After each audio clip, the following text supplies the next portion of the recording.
Boa noite. Aqui são 20 horas e hoje é dia 16 de junho de 2023. Aqui quem fala é o pastor Hélio Piovesan, da Igreja de Interlagos. Você que, porventura, tenha vindo parar por aqui, né, nesse vídeo, queria que você soubesse que nós somos uma igreja evangélica, amamos a Jesus Cristo e hoje quem vai trazer a mensagem vai ser a Eliette, né? E ela vai trazer um assunto bastante interessante, que é o acusador.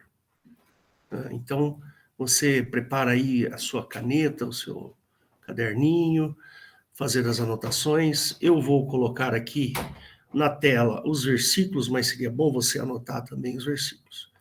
Nós temos um site, que é o www.igrejadeinterlagos.com.br. Você pode nos encontrar lá. Lá você pode entrar nos nossos cultos e tem um botãozinho aqui em cima que se chama Ao Vivo. Aí você vê o horário do culto, e se estivermos naquele horário de culto, você pode entrar, você vai cair nessa sala aqui, e só pedimos que você entre com o microfone e a câmera desligados. Né? Fique à vontade para participar conosco, será um prazer. Né? Você pode mandar mensagens para a gente, nós temos um canal de comunicação que é o faleconosco@igrejadeinterlagos.com.br. Você pode fazer perguntas, fique à vontade. Nós temos um canal no YouTube, que é o Igreja de Interlagos, e lá nós colocamos todos os nossos cultos. Todos os cultos que fazemos estão lá. As pregações, não o culto inteiro, porque senão fica muito longo, né? Mas as pregações estão todas lá. Fica à vontade para assistir e questionar, inclusive, não tem problema nenhum, tá bom? Temos um canal no Facebook, só um segundinho. Temos um canal no Facebook, temos um canal também no Instagram. Fique à vontade para você nos encontrar lá, tá bom? Então, queria que você fechasse os olhos para que nós fazermos uma pequena oração por este culto. E se você estiver ouvindo a gravação, não tem problema, fecha os olhos também, tá bom? Jesus querido, nós te agradecemos por esse momento tão bom na tua presença, Senhor, te louvamos, te agradecemos por toda a tua obra na cruz, tudo aquilo que o Senhor fez para que hoje nós tivéssemos acesso ao reino de Deus. Peço, Deus, que o Senhor abençoe este culto, que pessoas sejam atingidas pela tua mensagem. Abençoa a Eliette, que vai trazer a palavra, abençoa a sua casa, a sua família, os seus netos, sua neta, seus filhos. Em nome de Jesus nós te pedimos, Pai. E o Senhor esteja conosco neste culto, porque queremos ouvir a tua mensagem. Em nome de Jesus, amém. É com você, Eliette. Amém, irmãos. Deus possa nos abençoar nesta hora, né? Bom, irmãos, como o pastor disse, eu vou falar sobre o acusador.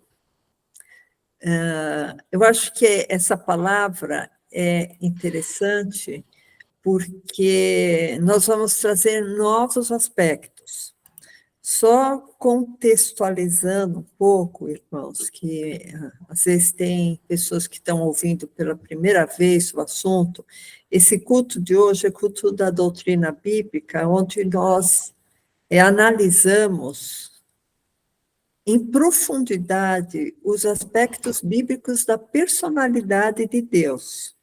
Então, desse modo, nós e a Bíblia prova, e nós comprovamos em vários estudos que o Deus do Velho Testamento, Jeová, não é o Pai de Jesus Cristo.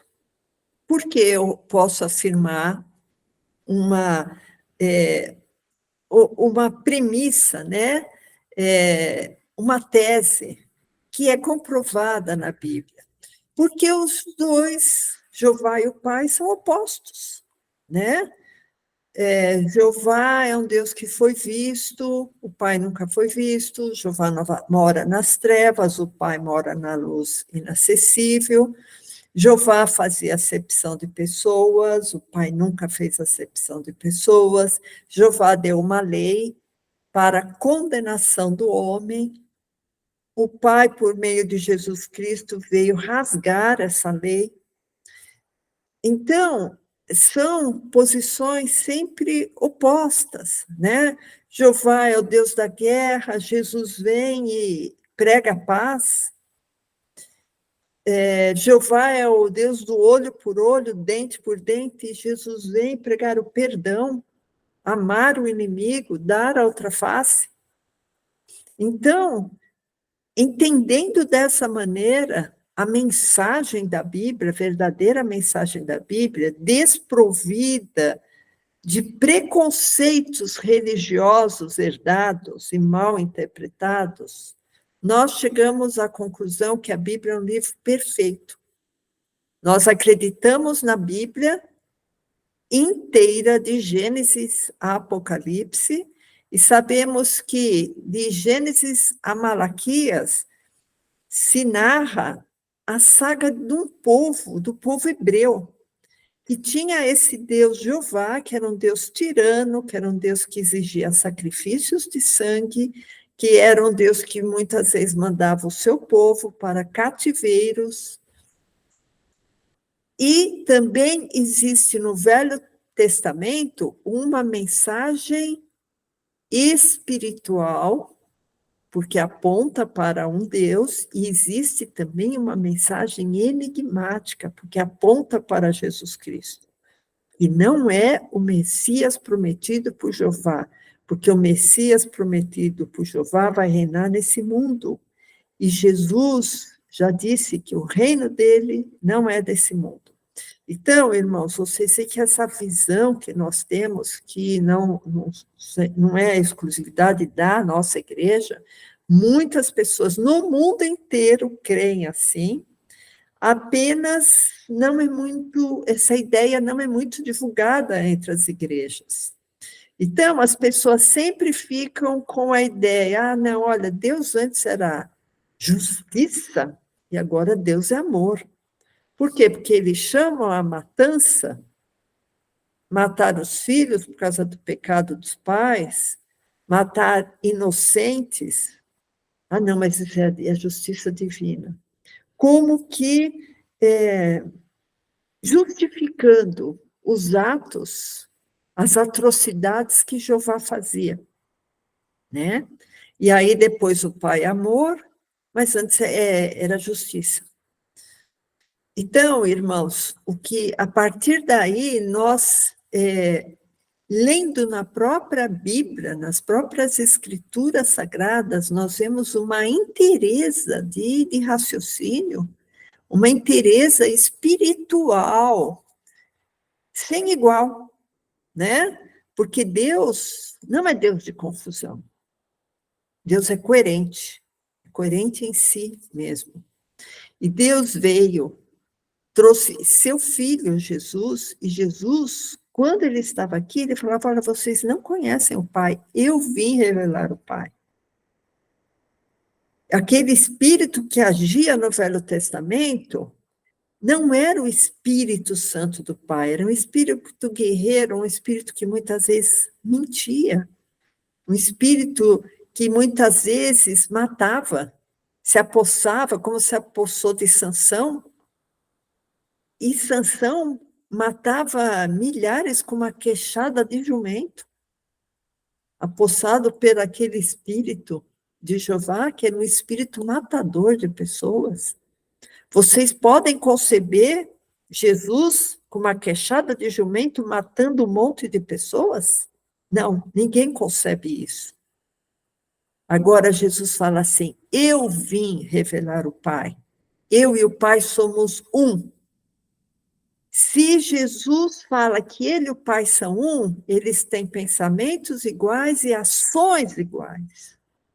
Então, não podemos conceber que o Espírito Santo do Pai se apossava de uma pessoa para a pessoa matar o seu semelhante. Então, irmãos, por que eu estou fazendo esse preâmbulo? Porque 99% dos cristãos acham que Jeová, o Deus do Velho Testamento, é o mesmo Deus do Novo Testamento, e não é. A própria Bíblia prova que não é. E nós não chegamos a essa conclusão porque alguém teve uma revelação divina. Não, irmãos. É a própria Bíblia que prova. O nosso culto é um culto racional. O nosso culto depende do raciocínio. Nós temos uma fé que é uma fé, vamos dizer assim, espiritual, não depende da razão.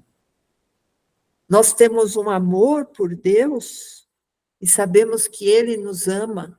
E isso vai além da razão. Vai além da razão. Isso tem a ver com o transcendente.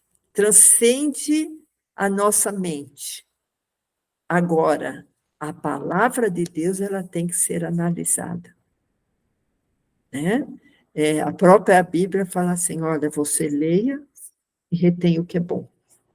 Né? Porque na Bíblia tem algumas coisas, principalmente em Velho Testamento, que não tem que ser seguida. Né? O Velho Testamento tinha sacrifícios de animais, porque aquele sangue agradava a Jeová. Aí no Novo Testamento está escrito, aquele derramamento de sangue de touros e de bodes nunca me agradaram. Né? Então, vamos partir daí para desenvolver o nosso raciocínio.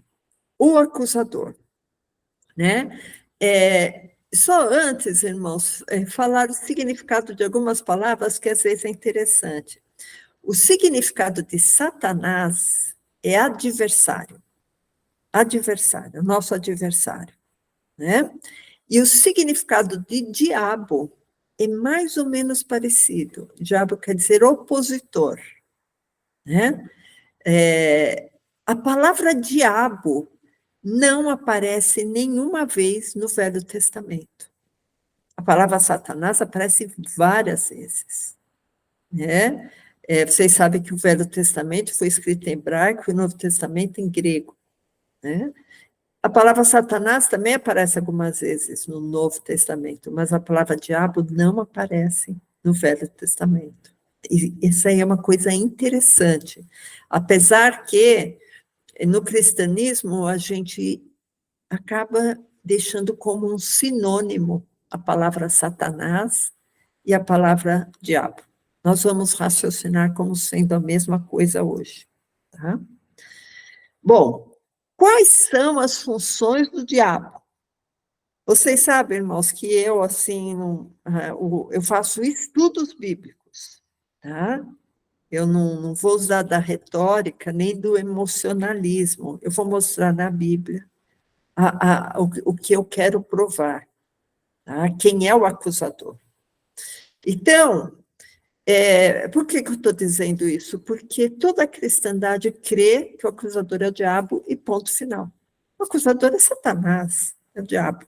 Então, vamos ver quem é o acusador. Quais são as funções do diabo, irmãos? Então, a gente vai dizer, sempre baseado na Bíblia, tá? Para a gente ver que o diabo, eu consegui ver aqui, acho que umas 10 funções. Então, o diabo, ele não é só tentador, tá? O diabo tem, eu vi pelo menos 11 funções aqui do diabo. Então, eu quero que o pastor abra para a gente seguir, para a gente ver que está escrito na Bíblia, então não dá para a gente falar, não é isso. Então, está escrito. Então, vamos ver Atos 10, 38. O diabo, irmãos, ele age como opressor, ele oprime as pessoas. Então, em Atos 10, 38, está escrito assim, como Deus ungiu a Jesus de Nazaré com o Espírito Santo e com virtude, quando fazendo bem e curando a todos os oprimidos do diabo. Então, vocês veem, né? Curando como se fosse uma doença mesmo, né? Então, o diabo oprime, né? São pessoas que são oprimidas,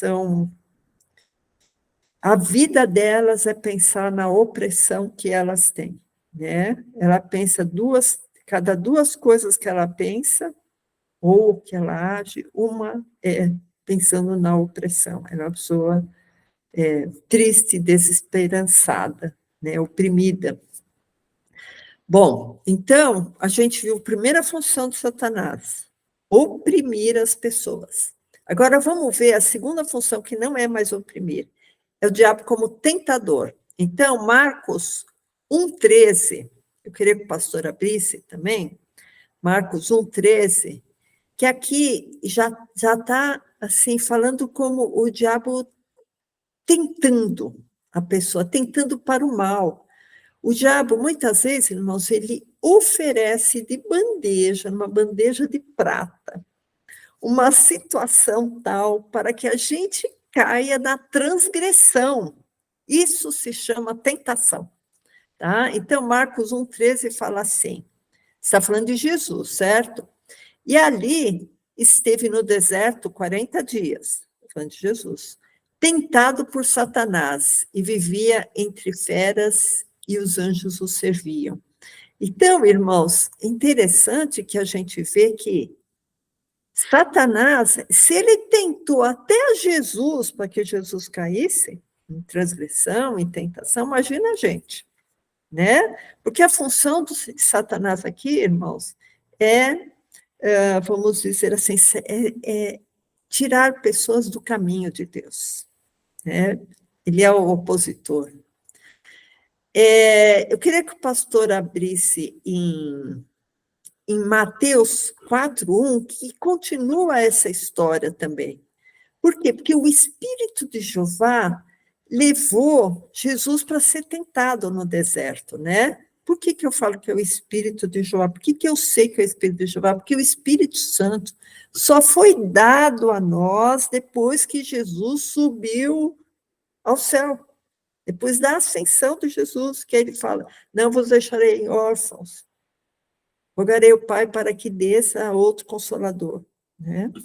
Então, Mateus 4,1 fala assim, então foi conduzido Jesus pelo Espírito ao deserto para ser tentado pelo diabo, né? Então, nós vimos aqui, irmãos, como eu disse, esse Espírito que conduziu Jesus para o deserto não pode ser o Espírito Santo, não pode ser, porque está escrito na Bíblia que Deus não tenta ninguém e não pode ser tentado. Como que ele ia levar o filho dele para ser tentado?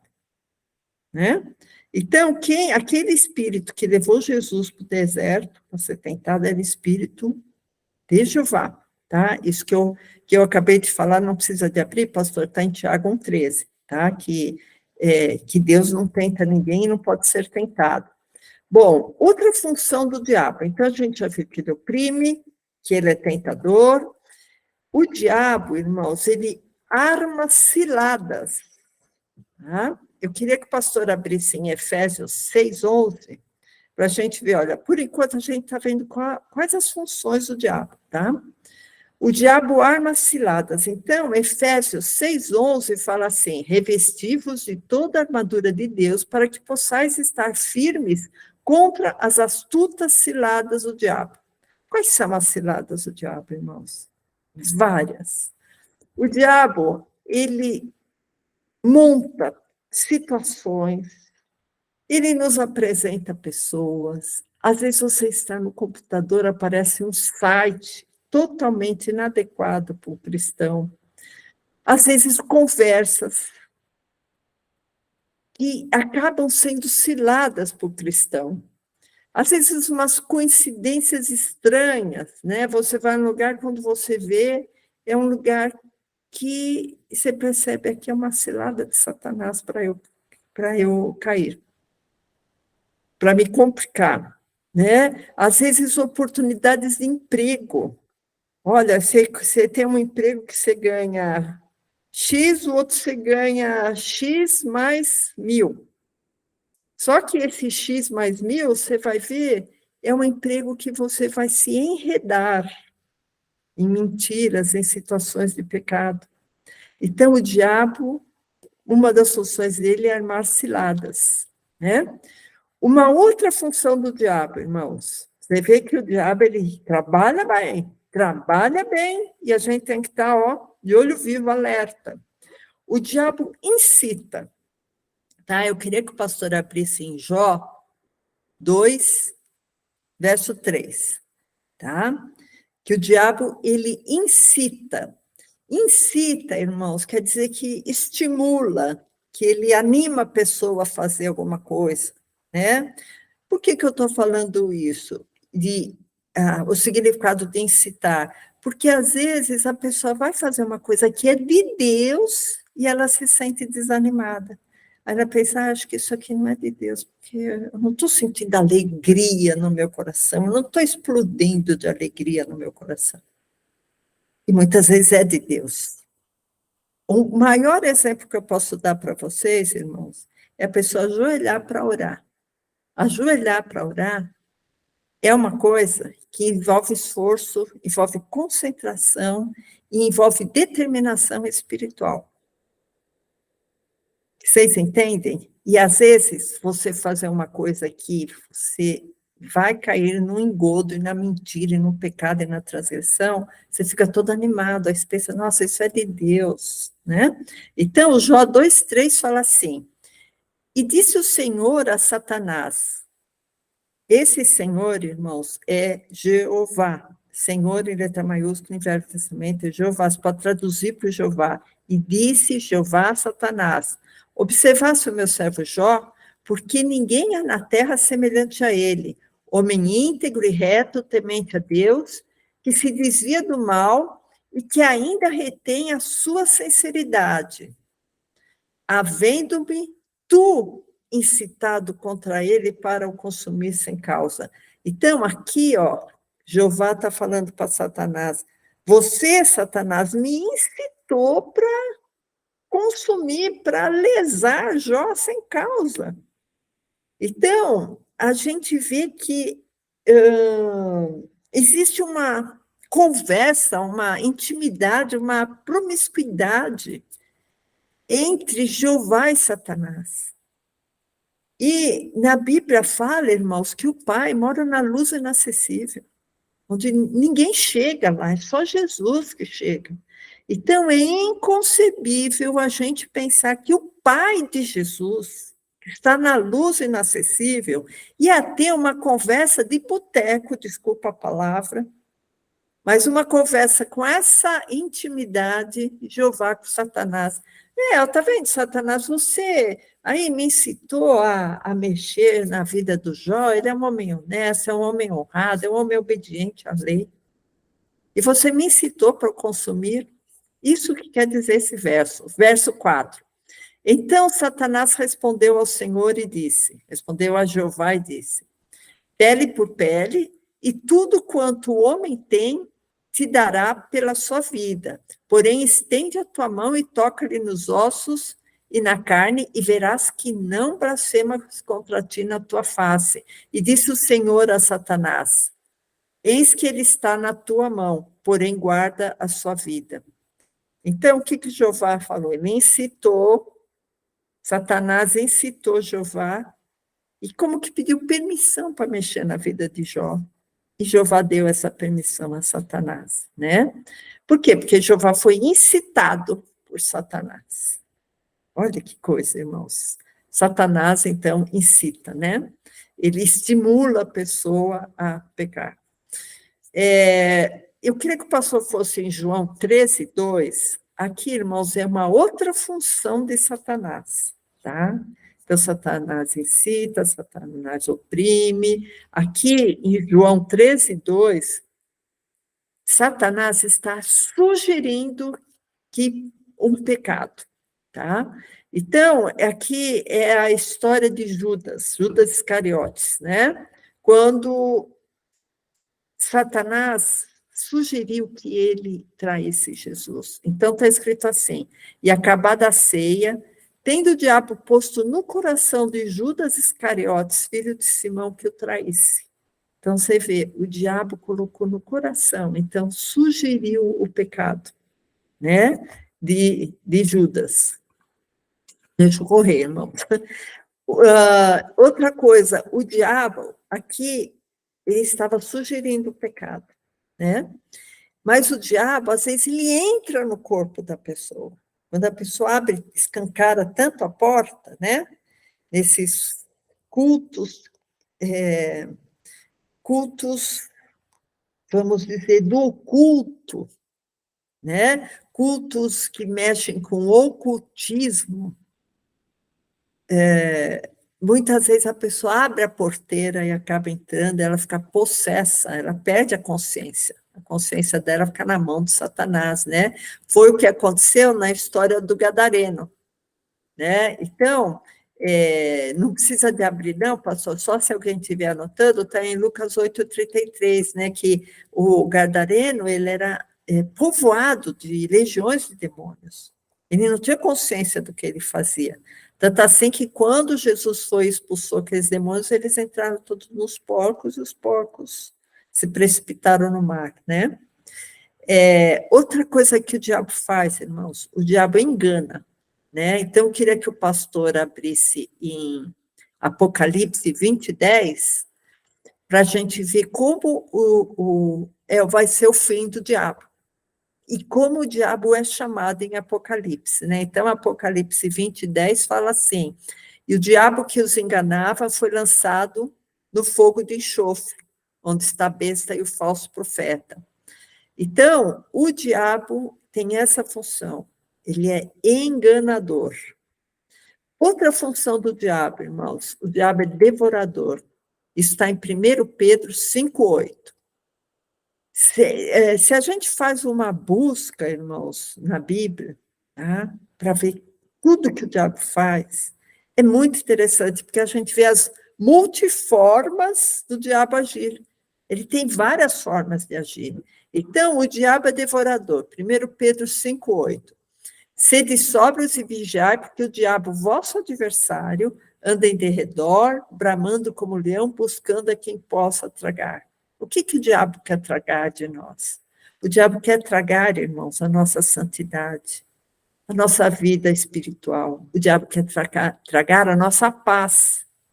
O diabo quer tragar a nossa salvação, o nosso tempo. O diabo quer tragar muitas vezes a nossa harmonia no lar, né?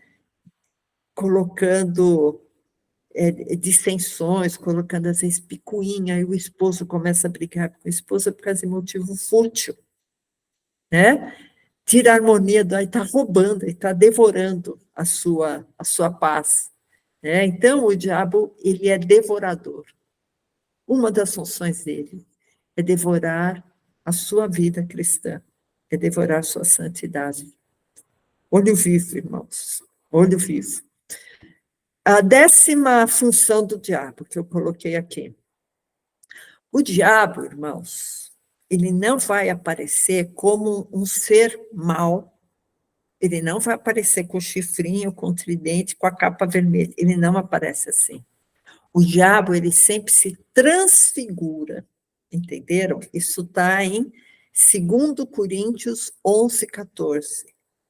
O diabo pode se transfigurar numa loira muito bonita, num homem muito charmoso, numa imagem muito legal, num filme que está todo mundo falando, num dinheiro que veio errado para você, numa oportunidade tão legal que você pensa, não posso perder essa oportunidade, e vai ver, é o diabo lá se transfigurando, né? Então, 2 Coríntios 11:14, não é maravilha, porque o próprio Satanás se transfigura em anjo de luz. Ele é Lúcifer, irmãos. Lúcifer quer dizer portador da luz, né? Então, o diabo, ele pode se transfigurar e aparecer para você como uma pessoa super polida, educada, bonita, cheirosa, né? O diabo lá se transfigurando, né? Então, irmãos, o diabo, ele quer nos tirar do caminho de Deus. E se ele aparecer com 2 chifres, você vai identificar. Então, ele sempre se transfigura, né? Então, irmãos, vamos analisar, vamos examinar, vamos estar prudentes. Sede prudentes como as pombas, como as serpentes. Prudentes como as serpentes. A serpente é prudente, né? A pomba é meia bobinha, certo?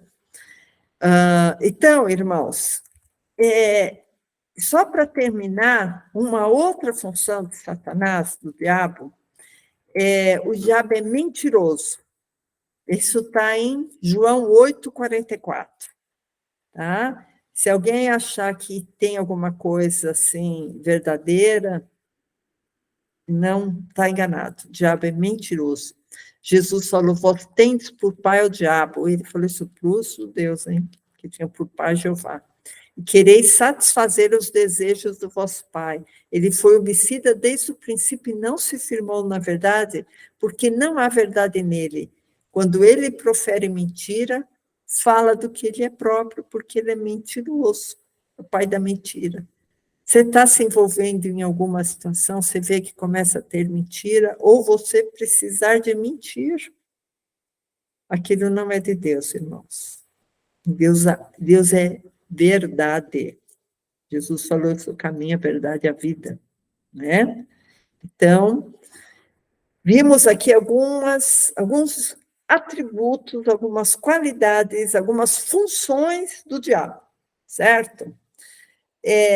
Então, vamos voltar lá no acusador, né? Por que a igreja, os cristãos, de uma maneira geral, se você pergunta quem é o acusador, o cristão, na hora, fala, é o diabo, é Satanás.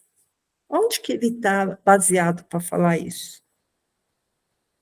Está em Apocalipse 12, 9 e 10. Eu vou ler para os irmãos esse verso e vou destrinchar um pouco isso aqui.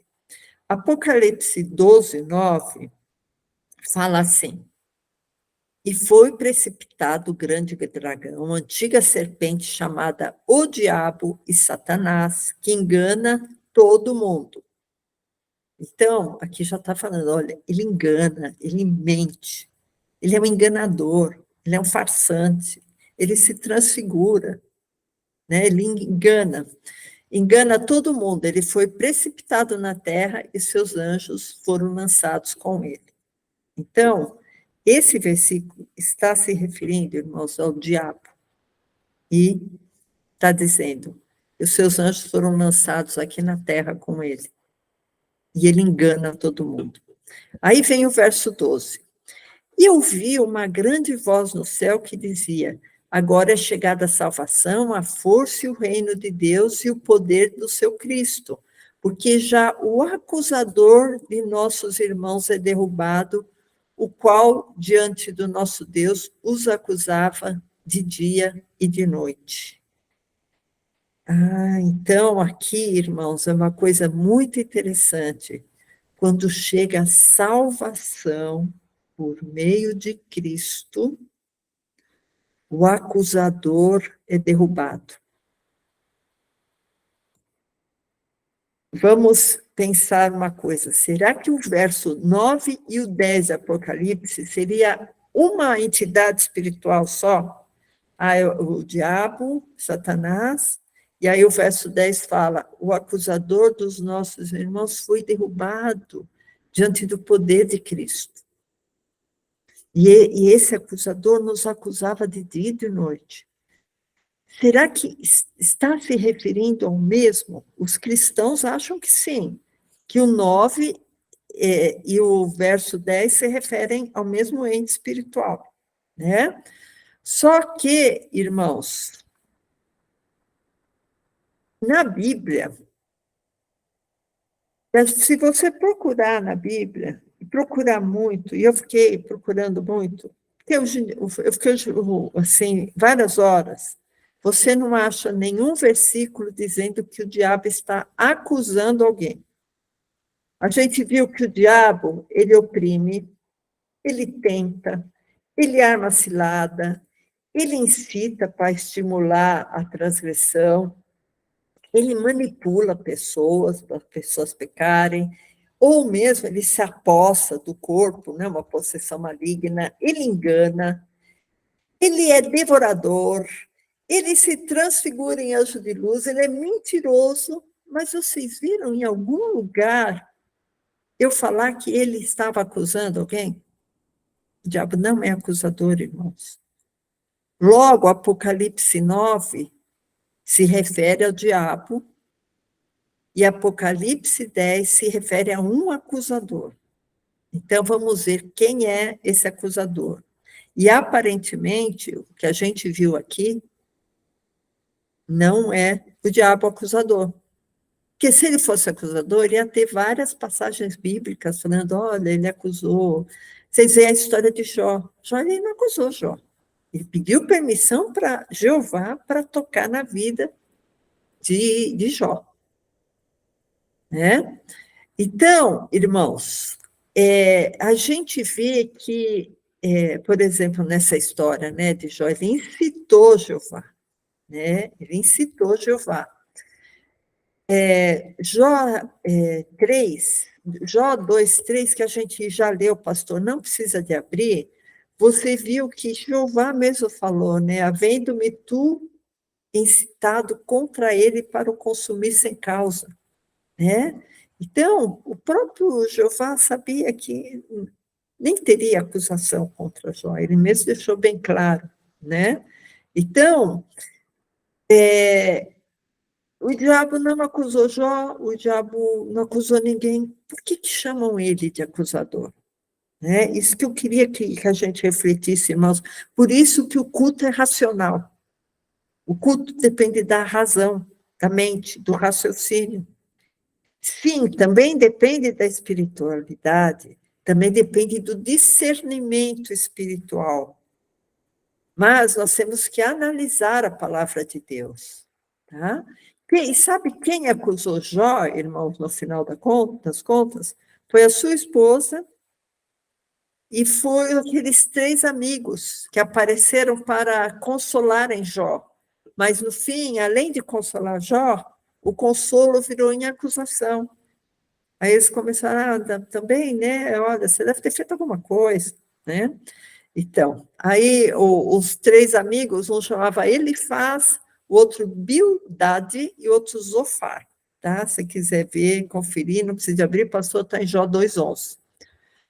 Então, irmãos, já que vimos que o diabo não é acusador, quem é o acusador? Quem é? Eu não sei, mas a Bíblia sabe e a Bíblia vai me falar e vai falar para você também quem é o acusador.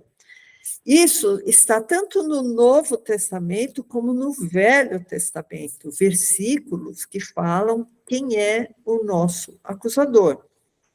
Eu queria que o pastor abrisse em Deuteronômio 31:26, porque o acusador é aquele que vai apontar o dedo e falar, olha, você está errando isso, está errando isso, está errando aquilo, então você tem que ser condenada. Esse é o acusador, seria um promotor público, né, num julgamento.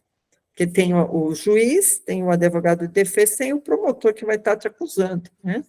Então, Deuteronômio 31:26 fala assim, tomai esse livro da lei e ponde-o ao lado da arca da aliança do Senhor Jeová, vosso Deus, para que esteja ali por testemunha contra ti, por testemunha contra você e contra mim.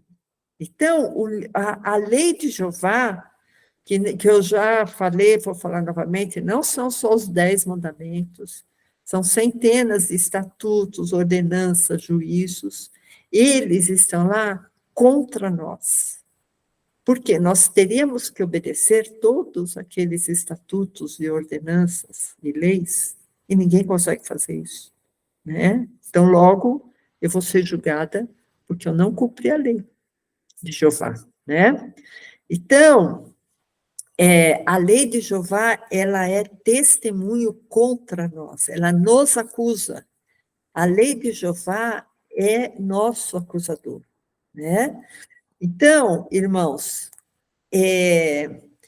às vezes a Bíblia, por um eufemismo, para não deixar assim Jeová, desculpa a palavra chula, não deixar Jeová com a barra tão suja, fala assim, é a lei de Moisés, ao invés de falar a lei de Jeová, entendeu? E também porque os judeus, eles não falavam a palavra Jeová, porque eles sabiam que Jeová era um Deus tão vingativo, tão tirano, eles tinham medo de usar essa palavra e eles serem fulminados. Então, eles usavam Senhor, para eles se referirem à lei de Jeová, eles falavam a lei de Moisés, mas não foi Moisés que escreveu a lei, irmãos. A própria Bíblia fala que foi o próprio Jeová que escreveu a lei. Isso está, eu queria que o pastor abrisse em Êxodo 31, 18. É interessante isso, né, irmãos? Porque as pessoas pensam que Moisés ficou lá com uma talhadeira, lá, com um martelinho nas pedras lá, vamos dizer, grafando, né, as letras, as palavras, para ficarem escritas na pedra, mas não foi. Em Êxodo 31, 18, fala assim: e deu a Moisés, quando acabou de falar com ele no Monte Sinai, então aqui está falando do Jeová, certo?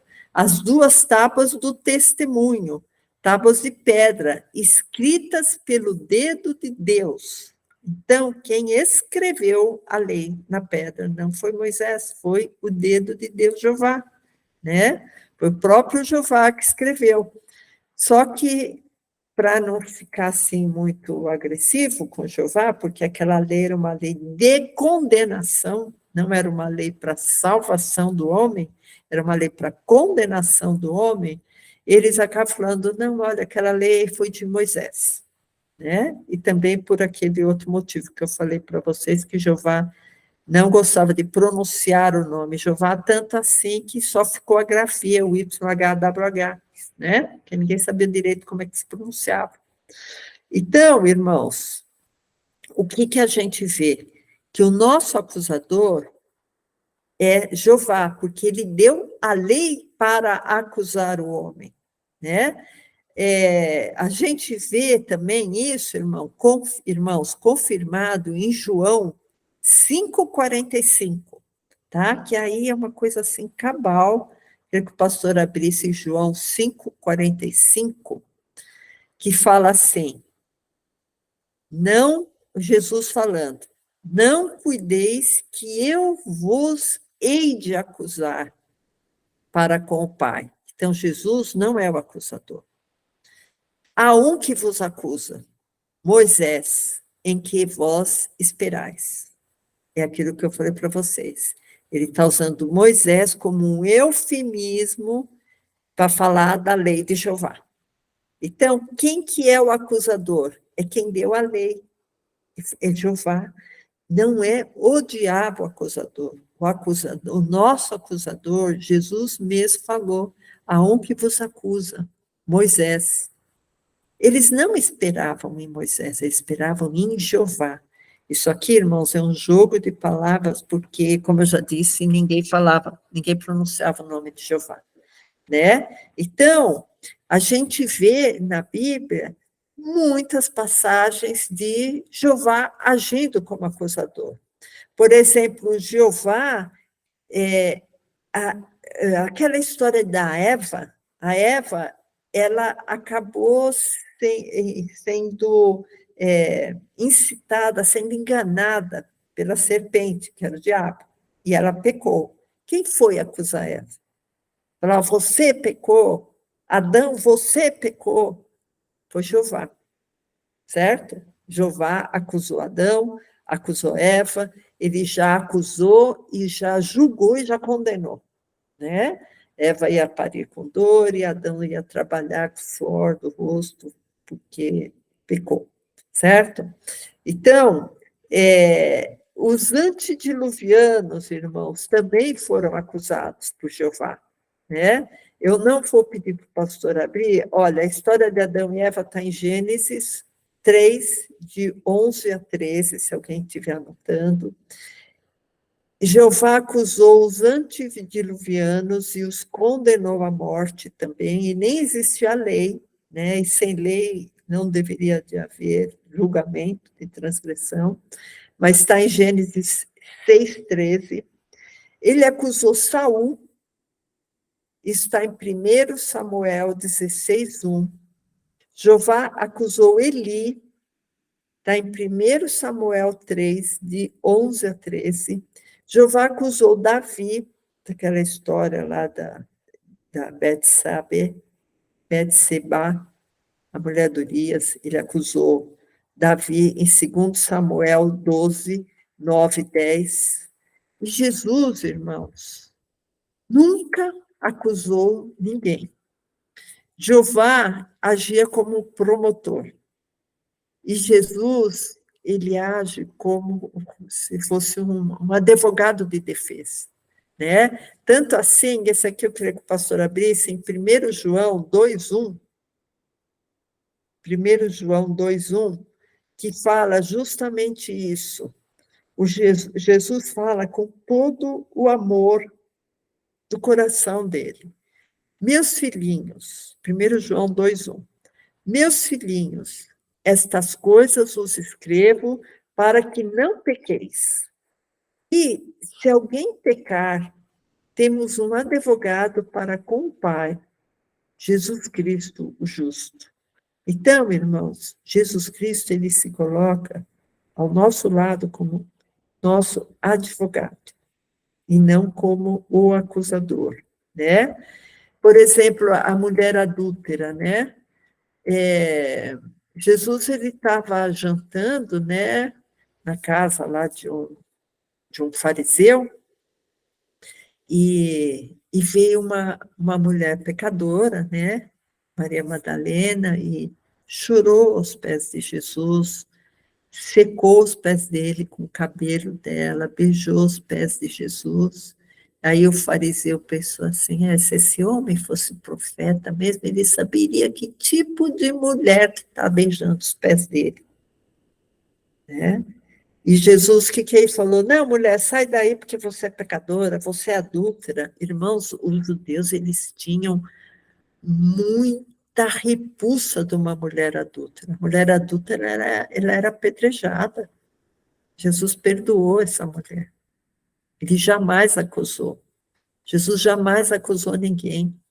Como ele não acusou essa mulher, inclusive ele falou, quem não tiver pecado aqui, atira a primeira pedra. E Jesus poderia ter atirado a primeira pedra, né? Mas Jesus, ele não acusa. Se ele escreveu algum pecado, ele vai escrever na areia, na terra, né? Aí vem a água e cobre todos os pecados, né? Você imaginar que ele está escrevendo na beira do mar da Galileia, né? Então, irmãos, é uma coisa muito interessante o amor de Jesus, porque ele, por exemplo, ele entrou na casa de um cobrador de impostos, ele entrou na casa de Zaqueu. E Zaqueu, como todo cobrador de impostos daquela época, agora não, tá, irmãos? Agora, assim, o governo ele é super justo, sabe, para cobrar imposto. Mas naquela época, aspas, naquela época, irmãos, os cobradores de impostos eram muito injustos. Eles pegavam um pouco do dinheiro para eles cobravam muito imposto das pessoas, eles extorquiam as pessoas, né? E aí Jesus foi lá na casa do Zaqueu jantar. Ele chegou lá e começou a acusar, Zaqueu, você está cobrando muito imposto, você está oprimindo o povo. Não, Jesus não é acusador, irmãos. Jesus mostrou amor pelo Zaqueu, um amor tão grande que converteu o coração de Zaqueu.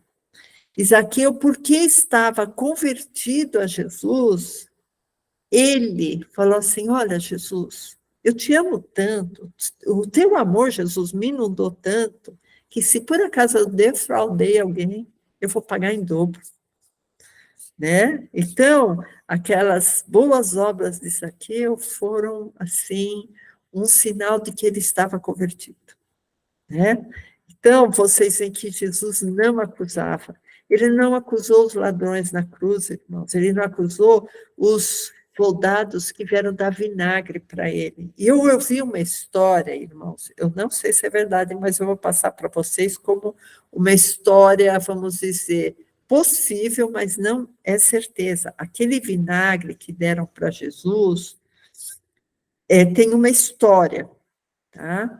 O que era aquele vinagre? Aquele tempo não existia banheiros individuais nas casas, né? E os romanos, eles iam fazer as necessidades fisiológicas deles, né? Em banheiros, vamos dizer, públicos, né? Destinados a isso. E quando, desculpa a palavra, irmãos, mas eu tenho que falar. Quando eles iam fazer número 2, eles tinham que limpar os resíduos, certo? Aí eles usavam uma espécie de vamos dizer, uma brocha, não seria uma brocha, talvez uma haste com uns algodões enrolados, e aquilo como se... Esponja. Oi? É uma esponja. Uma esponja, exatamente. E aí, como aquilo ficava muito contaminado, mal cheiroso, eles mergulhavam num vaso cheio de vinagre, porque o vinagre, ele é um antisséptico, né? Só que, com o tempo, aquele vinagre vinha esponja, esponja, esponja, depois acho que eles enxagavam com água para usar de novo, né? E foi aquele vinagre, aquele talho, aquele vinagre todo contaminado com fezes, que eles deram para Jesus beber. Não foi um vinagre qualquer. Para mostrar, assim, a humilhação, a vergonha que Jesus passou. Quando, na cruz, além dele ter derramado o sangue dele pelos nossos pecados, que ele foi o cordeiro perfeito, morto, no nosso lugar, eles deram aquele vinagre com toda a imundície humana. Tá? Eu achei que essa história é uma história que tem muita lógica, pode ser que ela seja verdadeira. Tá? Então, irmãos, e é importante também que Jesus na cruz, ele suprimiu a acusação que era contra nós. Por isso que em Colossenses, eu creio que o pastor abrisse, eu sei que é um versículo que a gente já viu muitas vezes, irmãos, mas precisa abrir Colossenses 2:13, porque se encaixa muito com isso. Porque a lei era o que nos acusava, Jeová era o nosso acusador. Né? Então, Colossenses 2:13 fala assim: e quando vós estáveis mortos pelos pecados e na incircuncisão da vossa carne, então a gente estava cheio de acusações, estava morto, porque pela acusação a gente já estava julgado para ser morto, certo? Jesus nos vivificou juntamente com ele, perdoando-vos todas as ofensas. 14. Havendo riscado a cédula que era contra nós nas suas ordenanças. Então, na cruz, irmãos, Jesus derrotou o nosso acusador. Continuando, a qual de alguma maneira nos era contrária, e atirou do meio de nós, cravando-a na cruz. Então, irmãos, vocês veem a importância da cruz, da crucificação. Por isso que em Apocalipse, eu queria que o pastor voltasse lá em Apocalipse 12, 10, tá? Porque o 12:9, a gente já viu, ele está falando que o diabo engana todo mundo. Agora a gente vai entender melhor, irmãos, esse Apocalipse 12:10, que fala assim: e ouvi uma grande voz no céu e dizia: agora é chegada a salvação e a força e o reino do nosso Deus. Porque o reino de Jeová, irmãos, durou, a lei e os profetas duraram até João. E a graça e a verdade vieram através de Cristo. Então, olha aqui, é chegada a salvação, a força e o reino do nosso Deus e o poder de Cristo. O poder de Cristo, o reino de Deus, irmãos, vieram na cruz, através da cruz de Cristo. Aí continua, porque já o acusador dos nossos irmãos é derrubado, o qual diante do nosso Deus os acusava de dia e de noite. A lei de Jeová nos acusava de dia e de noite, e Jesus na cruz derrotou a lei. A gente acabou de ler em Colossenses 2, que a lei foi rasgada na cruz. A lei que nos acusava, o acusador, Jeová, foi derrotado na cruz, irmãos. Vocês veem a importância e o peso da cruz. E o quanto Jeová é o nosso inimigo, porque por Jeová nós estamos condenados por causa daquela lei maldita que ele escreveu através de Moisés. Escreveu com o seu dedo, a gente leu, né? Então, irmãos, isso daí é uma coisa muito importante a gente ter consciência que o acusador do povo, o acusador do homem, não é o diabo. O acusador do homem é Jeová, através da sua lei.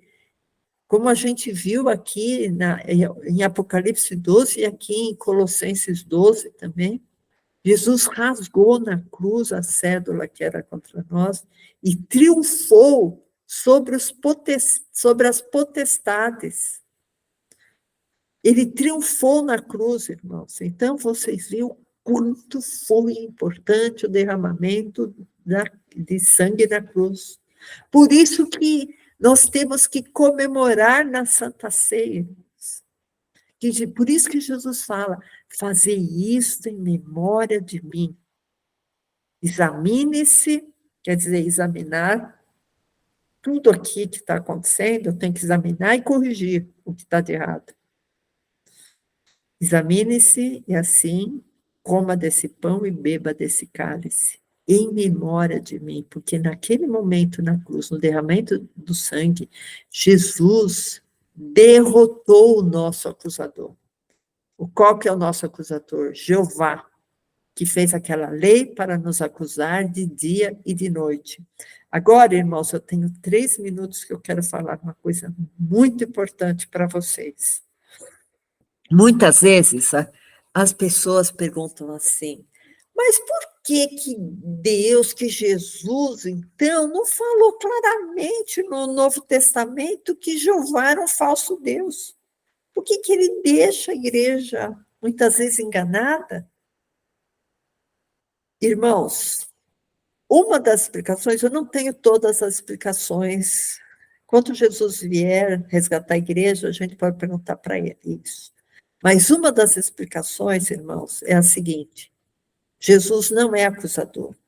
E se ele fosse falar, olha, Jeová é um falso Deus, Jeová é um usurpador, Jeová é um enganador, ele estaria acusando. E Jesus não é acusador, e o Pai não é acusador, irmãos. Então, o que Jesus, no meu entendimento, o que Jesus preferiu fazer? Deixa Jeová agir e o povo vai ver quem ele é. Só que o povo está tão cego que não vê, irmãos. Não vê que Jeová é o próprio dragão, como está escrito no livro de Salmos, se não me engano, Salmo 18, que solta fumaça pelo nariz e fogo pela boca.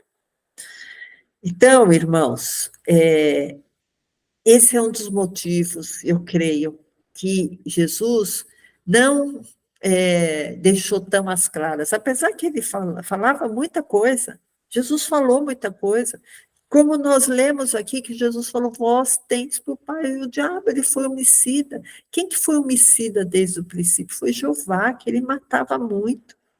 Matou os primogênitos do egípcios, irmãos. O que aquelas crianças inocentes tinham a ver com a situação? Né? Então, a gente talvez tenha essa explicação.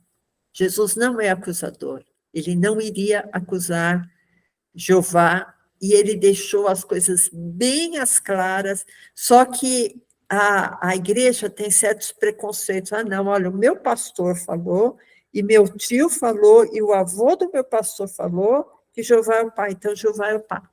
Mesmo a Bíblia tendo tantos argumentos, centenas, talvez milhares de argumentos, irmãos, que comprovam que Jeová e o Pai são antagônicos, mas a pessoa, não, o pastor falou, então e não vai analisar lá. Então, vamos orar para Deus nos esclarecer, amém? Vamos fazer uma pequena oração, irmãos, para terminar. Senhor Jesus, te glorificamos nessa hora, Senhor, e agradecemos, Pai, porque nós estamos fora da lei do acusador. Agradecemos porque na cruz, Senhor, Tu nos resgataste da maldição da lei, fazendo-se maldição em nosso lugar, Pai. Te agradecemos nessa hora, Senhor, e que essa palavra, Senhor, possa frutificar em nossos corações. Eu abençoo a todos que estiverem ouvindo essa palavra em nome de Jesus. Amém.